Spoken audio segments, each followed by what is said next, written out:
Hello friends, जय हिंद। आप सभी का स्वागत है द प्लेटफॉर्म एजुकेशन 2.0 में। मेरे प्यारे फ्रेंड्स, आज का जो टॉपिक है अग्निपथ। इस अग्निपथ का नाम सुने होंगे अभी तक, तो अच्छी बात है। हमको जहाँ तक उम्मीद है कि सुन ही लिए होंगे। यदि आप एजुकेशन से जुड़े होंगे तो जाहिर सी बात है कि सुने होंगे। देखिए, जो अग्निपथ है ये सरकार के द्वारा एक पहल है, एक पॉलिसी है जो जारी किया गया है। किसके लिए जारी किया गया है, मैं सारा चीज़ यहाँ पे डिटेल्स आपको बताऊँगा।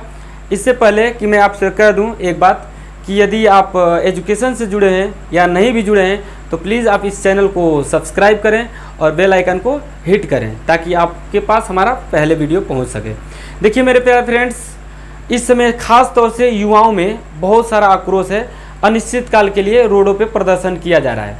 अनिश्चित काल के लिए रोडों पे प्रदर्शन इसलिए किया जा रहा है कि युवाओं को ही इससे मतलब गुजरना है, इस पॉलिसी के तहत, अग्निपथ के तहत। आप जानते होंगे कि सरकार की 3 अंग है सेवाओं के, यानी कि सैनिकों के। आप सरकार की इन तीनों सेनाओं में जाना चाहते हैं, यानी कि थल सेना, वायु सेना और जल सेना, तो इसी अग्निपथ के तहत आपको गुजरना पड़ेगा। तो अग्निपथ जो है ये बहुत खास होने वाला है आज के टॉपिक में, तो इसको पूरा आप लोग वीडियो को ज़रूर देखिएगा और आगे तक फॉरवर्ड भी कीजिएगा। 17.5 से 21 साल के बीच में है तो आप इन तीनों सेनाओं में जा सकते हैं। 21 साल से यदि आपका क्रॉस हो गया होगा उम्र तो आप नहीं जा सकते हैं। बहुत सारे बच्चे अभी तक दौड़ रहे थे, यानी कि 3-4 साल से मेहनत कर रहे थे। जानते ही होंगे कि 2 साल से वैकेंसी नहीं आ रही थी, तो वो बहुत सारे बच्चे होंगे जो अपना एज लिमिट 21 से क्रॉस करके और दौड़ रहे थे, मेहनत कर रहे थे। अब उनका सपना चूर चूर हो गया है, टूट गया है, वो नहीं जा सकते हैं क्योंकि सरकार के द्वारा पॉलिसी पारित हुआ है अग्निपथ। इस अग्निपथ के तहत वो नहीं जा पाएंगे, इसलिए कि 17.5 से 21 साल के ही बीच का स्टूडेंट या बच्चा कोई होगा तो वो जा सकता है। ठीक है, चलिए देखिए, अग्निपथ में 17.5 से 21 साल के बीच का क्राइटेरिया है और जो रिटायरमेंट की क्राइटेरिया है वो मात्र 4 साल पे है। यदि आप 17.5 से और 21 साल के बीच में कभी भी आपका यदि ज्वाइनिंग होता है तो वहाँ से आपका कार्यकाल चलेगा 4 साल का। उसमें आपकी जो वेतन होगी वो 30,000 से 40,000 तक होगी। ठीक है, 30,000 से 40,000 तक वेतन होगी। उसमें जो सरकार है वो आपको 70% वेतन देगी, 30% वेतन खुद रख लेगी, यानी कि रख कर जब आप रिटायर होंगे तो उसके बाद आपको वो 30% प्लस 30% खुद अपने पास से ऐड करेगी और आपको पकड़ा देगी। यानी कि एक मोटा रकम होगा, उस मोटा रकम 11.5 लाख का करीब में जाता है। 11.5 लाख के समथिंग होगा जहाँ तक उम्मीद है। 12 ना क्रॉस कर पाएगी और ना 11 कम होगा, 12 और 11 के बीच में होगी। ये भी आपको मैं बता दूँ कि आप जानते होंगे बहुत सारा रेजिमेंट होता है, यानी कि आप सुने होंगे गोरखा रेजिमेंट होता है, मराठा रेजिमेंट होता है, सिख रेजिमेंट होता है, राजपूत रेजिमेंट होता है, बहुत सारा रेजिमेंट है।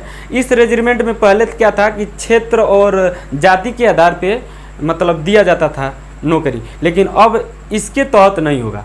इसके तहत जिसकी जितनी काबिलियत होगी वो लड़का वहाँ पहुँच सकता है। मान लीजिए कि हमारे अंदर बहुत ज़्यादा काबिलियत है, मैं बहुत ज़्यादा मेरिट वाला हूँ, तो मैं किसी भी रेजिमेंट में जा सकता हूँ। ठीक है, पहले ऐसा नहीं था। गोरखा वाला में गोरखा ही जाएगा, राजपूत वाले में राजपूत ही वाले जाएंगे, मराठा वाले में मराठा ही जाएंगे। बट ऐसा आज के डेट में नहीं होगा। क्यों? क्योंकि अब पॉलिसी जारी हुआ है। कौन सा पॉलिसी जानते होंगे? अग्निपथ। इस अग्निपथ के तहत इसमें आपका ये भी है कि पहले क्या था, इससे पहले अग्निपथ से पहले ये भी था कि मान लीजिए कि आप सेवा दे रहे हैं, उस सेवा काल में आपकी डेथ हो जाती है, भगवान करे कि न हो। आगे यदि आपका डेथ हो जाती है तो आपके घर वालों को 1 करोड़ रुपया दी जाएगी। 1 करोड़ की धनराशि आपके घर वालों को दे दी जाएगी। यदि मान लीजिए किसी प्रकार से क्षति हो जा रही है, ज़्यादा आपके शरीर को क्षति हो जा रही है, आप जीवित हैं, ज़्यादा क्षति हो जा रहा है, तो उसके तहत आपको दिया जाएगा रुपया। यानी कि अमूमन 44 लाख तक है, यानी कि बहुत ज़्यादा क्षति में हो जाते हैं तो 44 लाख तक दिया जाएगा। थोड़ा कम है तो उससे थोड़ा कम दिया जाएगा, यही हो सकता है। देखिए, इसमें ये भी है, इस पॉलिसी में ये भी है कि यदि आप 4 साल यदि आप पीरियड पूरा कर लेते हैं तो यदि आप बहुत मतलब अग्निपथ इसका नाम ही इसीलिए रखा गया है कि यदि आप बहुत अच्छे सैनिक हैं, बहुत आपका जो आपका स्वभाव होगा, उसमें जो आपका क्रियाकलाप रहा होगा वो बहुत अच्छा रहा होगा, यानी कि अग्निपथ में, तो आपको रख लिया जाएगा। यानी कि 25% उसमें सैनिक रखे जाएंगे। बकिया जो 75% सैनिक है उनको निकाल दिया जाएगा। उनको निकाला जाएगा तो ऐसे ही निकाल नहीं दिया जाएगा, उन लोगों को भी सर्टिफिकेट दिया जाएगा, बाकायदे सर्टिफिकेट दिया जाएगा, उन लोगों को कुछ धनराशियाँ दिया जाएगा जिससे वो अपना व्यवसाय जाकर कर सके या जाकर सरकारी नौकरियाँ भी करना चाहेंगे तो कर सकते हैं। मान लीजिए कि कोई लड़का 17.5 साल की उम्र में हो गया है, 17.5 साल की उम्र के पड़ाव में किसी लड़के का इन तीनों सैनिकों में हो गया है, तो यानी कि वो 21.5 तक जाते जाते उसका कार्यकाल पूरा हो जाएगा, वो रिटायर ले लेगा। यानी कि 21.5 साल के बाद तो बहुत सारी अभी उसके पास एज बचा रहता है जिसके तहत वो सरकारी नौकरियां कर सकता है, तो जाएगा अपना कर लेगा। देखिए लगभग 17 और 16 साल की उम्र में लड़का जाकर तैयारी करता है, इलाहाबाद, दिल्ली, पटना, है ना, गोरखपुर, जोधपुर, राजस्थान, बहुत सारे जगह जाकर लड़का तैयारी करता है। 21 वर्ष तक तो अमूमन 22-23 वर्ष तक तो तैयारी करता ही रहता है। अगर किसी लड़का बहुत ज़्यादा मेधावी है, बहुत ज़्यादा अच्छा है, तो वो लड़का 17.5 से 21 साल के बीच में कर लेगा, यानी कि उसको तो गुड लक है भैया। लेकिन जो लड़का मान लीजिए कि पहले क्या था कि पहले लड़का कोई ऐसा रहता था, मनबढ़ रहता था, पढ़ता नहीं था, खाली दौड़ता था, है ना, खाली दौड़ता था पार जाकर फील्ड में, उसका हो जाता था तो भैया 32 साल तक उम्र तक वो करता था नौकरी, आराम से घर आता था, घर पे वो रहता था। लेकिन अब तो 32 साल से घटाकर 26 साल कर दिया गया, यानी कि 26 साल किसी भी हर हालत में आपको रिटायर कर ही दिया जाएगा, ठीक है। ये जो सारा क्राइटेरिया एक सैनिक के लिए, मतलब एक ऑफिसर के लिए नहीं, एक क्राइटेरिया लागू होता है इस अग्निपथ में सिर्फ और सिर्फ सैनिकों के लिए है, ठीक है। ये भी आप बात को ध्यान में रखिएगा। ये आप लोग यदि समझ पा रहे होंगे तो अच्छी बात है, नहीं समझ पा रहे होंगे तो फिर तो भैया एक बार फिर से वीडियो आपको देखना ही पड़ेगा, ठीक है। तो जितना मैं आपको बताया हूँ ये एकदम मतलब अग्निपथ के तहत ही आपको इस पे उतरना पड़ेगा। यदि आप नहीं उतरते हैं तो जो 25% जिसमें आपको रखा जाएगा उस 25% में आपको नहीं रखा जाएगा, आपको घर की तरफ विदा कर दिया जाएगा, एक आपको जो भी पैकेज बनता है उस पैकेज के साथ, ठीक है। देखिए इसमें बहुत सारे फायदा भी हैं, इसमें बहुत सारा नुकसान भी है। मतलब जनता है, पब्लिक है, निगेटिव भी सोचेगी, पॉजिटिव भी सोचेगी। जाहिर सी बात है कि एक सिक्के के दो पहलू होते हैं, तो सोचना भी लाजमी है कि निगेटिव भी सोचेगा, पॉजिटिव भी सोचेगा। यदि आप इसको पॉजिटिव के तहत लेते हैं तो पॉजिटिव है भैया, निगेटिव के तहत लेंगे तो निगेटिव है भैया, ठीक है ना। तो आप कैसा सोचते हैं वो आप पे डिपेंड करता है कि आप सोचते कैसा हैं, ठीक है। तो यदि आप मान लीजिए कि इसमें कुछ लग रहा होगा कि नहीं ये तो ऐसा है, ये तो ऐसा है, तो आपको कमेंट बॉक्स खुला हुआ है, कमेंट बॉक्स में जाकर अपना राय दे सकते हैं। इस राय को पूरी मतलब जो भी इस वीडियो को देखेगा वो आपके राय को पढ़ेगा, अमल करेगा। यदि सरकार पढ़ती है तो सरकार भी सोचेगी। मान लीजिए कि बहुत सारा ऐसा सुझाव होता है जो हम सोचते हैं वो सरकार नहीं सोच पाती है, ठीक है। तो यदि कमेंट में आप लिख देते हैं तो बहुत सारे मतलब लोग अगर पढ़ सकते हैं तो पढ़ेंगे, तो वो राय बहुत दूर दूर तक जाता है। तो अपना राय ज़रूर दीजिएगा।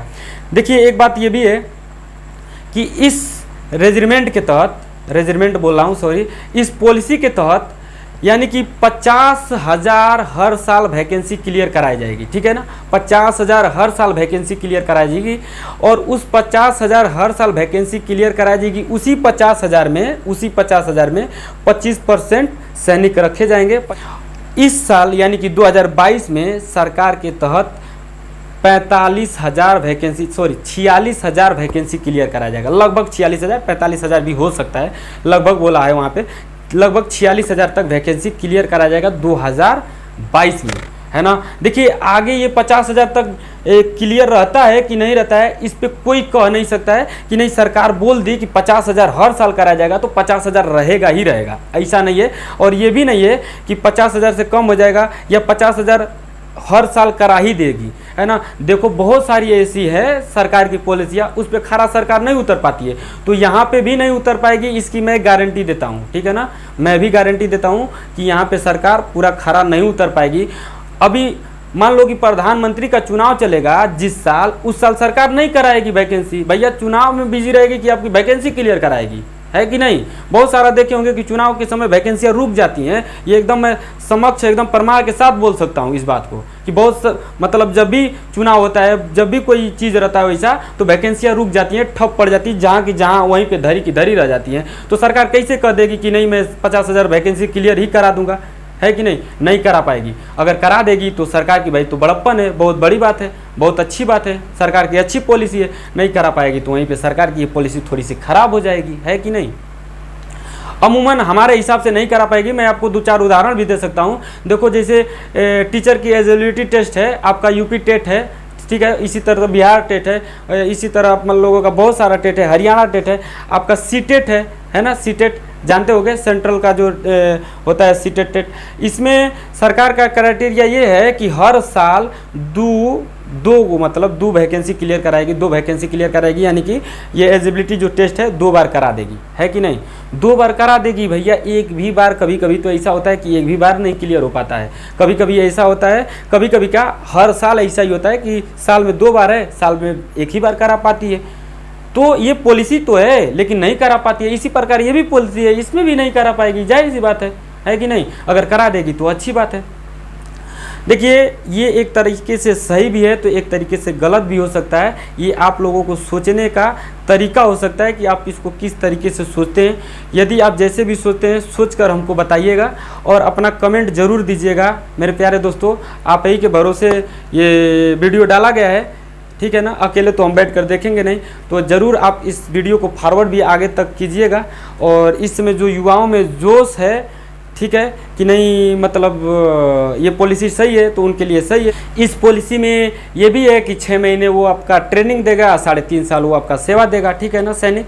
तो एक प्रकार से ठीक भी है, एक प्रकार से गलत भी है कि नहीं। बहुत सारे बच्चे जो दौड़ रहे थे उनका क्या होगा, जो 2 साल से वैकेंसी नहीं होगा, क्या इसकी सरकार जिम्मेदारी लेती है कि उन लोगों को भी जिनका मान लीजिए कि 2 साल से वैकेंसी नहीं लिया, जिनका उम्र का पड़ाव पार कर गए हैं, क्या उनको लेगी सरकार?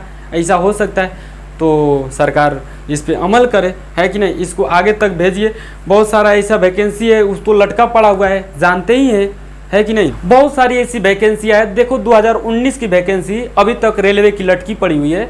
तो सरकार की ये भी तो पॉलिसी है, सरकार का ये भी तो पॉलिसी है कि रेलवे में 6 महीने तक वैकेंसी क्लियर करा देगी। 2 साल से लटका हुआ है, नहीं करा पा रही है कि नहीं। पहले क्या था कि पहले ये ऐसा था कि 5-5 साल तक, 6-6 साल तक, मतलब कोई भी अगर वैकेंसी सबसे ज़्यादा लेट तक टंगी रहती थी तो वो रेलवे था। फिर रेलवे में क्या हुआ, सुधार किया गया कि नहीं भैया 6 या 7 साल या 6 महीने के अंदर में वैकेंसी को एकदम किसी भी हर हालत में सूरत में क्लियर कर दिया जाएगा। 2 साल से वैकेंसियाँ मतलब लटकी पड़ी हुई हैं, 2 साल, 2.5 साल, 3 साल से, बताओ अभी तक पेपर नहीं हुआ।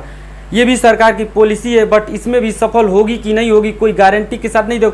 देखो ये एक झुंझुना है, ठीक है ना, एक प्रकार से ये झुंझुना है कि लो भैया बजाओ, है कि नहीं। सरकार जहाँ पे लड़के मांग कर रहे हैं कि वैकेंसियाँ निकालो, वैकेंसियाँ निकालो, इस वैकेंसी में ऐसा है, इस वैकेंसी में ऐसा है, बहुत सारा मतलब धरने कर रहे हैं, वहीं पे एक और झुंझुना दे दिया जाएगा कि लो भैया इसको भी उसी धरना में पकड़ कर बजाओ, ठीक है कि नहीं।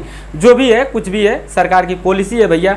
सरकार सर्वोपरि है, हम लोग पब्लिक हैं, हम लोग क्या कर सकते हैं, हम लोग कुछ नहीं कर सकते, हम लोग सिर्फ आवाज़ उठा सकते हैं, है कि नहीं। आपके माध्यम से आवाज़ उठाया जाएगा तो हम भी आप ही का माध्यम है, इसलिए हमको भी सपोर्ट कीजिए ताकि आपके माध्यम को हम सरकार तक पहुंचा पाऊं। और इस वीडियो को जहां तक हो सके वहां तक आप शेयर करें ताकि जो ये नियम है, इस नियम को देखो, ये नियम गड़बड़ भी नहीं है, इस नियम को गड़बड़ भी नहीं माना जा सकता है, क्योंकि आप जानते होंगे कि बहुत सारे ऐसे देश हैं जहाँ पे 2 साल के लिए हैं, है कि नहीं, उसमें सैनिक 2 साल के लिए पीरियड काल में रखे जाते हैं। बहुत सारी, यहाँ तो 4 साल है, बहुत सारा है 2 साल के लिए, 1 साल के लिए, है कि नहीं, 2.5 साल के लिए है, बहुत सारा देश है। जैसे आप साउथ कोरिया को उठाकर देख लो, इजराइल को उठाकर देख लो, चीन को उठाकर देख लो, बहुत सारा ऐसा है कि नहीं। मेरे प्यारे फ्रेंड्स, प्लीज़ आप यदि पहली बार हैं तो आप इस चैनल को सब्सक्राइब करें, लाइक करें और इस चैनल को आगे तक फॉरवर्ड करें। जय हिंद दोस्तों, जय हिंद।